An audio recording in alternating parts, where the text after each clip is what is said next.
I really hate when people get on the internet and they just complain and they don't ever give anybody any solutions. So today I prepared a bunch of solutions from an entrepreneur's perspective, a small business owner.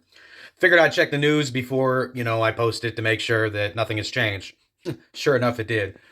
It's really hard to plan as a small business owner when you don't know what's happening. Do we have anything like government reactionary insurance? I don't think we do. We have all different kinds of insurance, just not that one.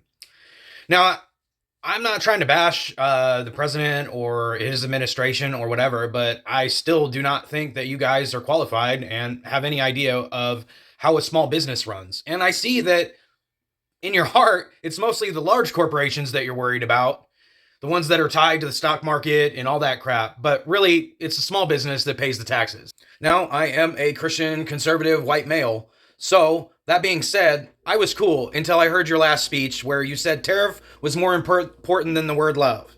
Well, in scripture, it talks about how if you don't have love, you become a clanging cymbal. A double minded man is unstable in all his ways. So, what's going on? And I know I sound pissed, but I've been in this rodeo once before. 5 years ago, we had a restaurant and a bunch of food trucks, and there's no margins there anymore. Not for anybody. And I can show you the math. The math ain't mathin'. I come on here because I try to help people or whatever, and you're hindering me from doing that. This is not a large corporation. This is not an apprentice. At the end of the day, nobody bails us out. That's not what happens here. Actually, you're supposed to be working for us. And I'm upset. If you don't know what you're doing, don't do anything.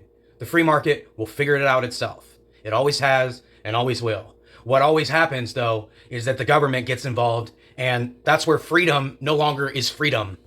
The only tip I can give you guys today is if you're in retail or whatever, probably, if you can, buy more inventory.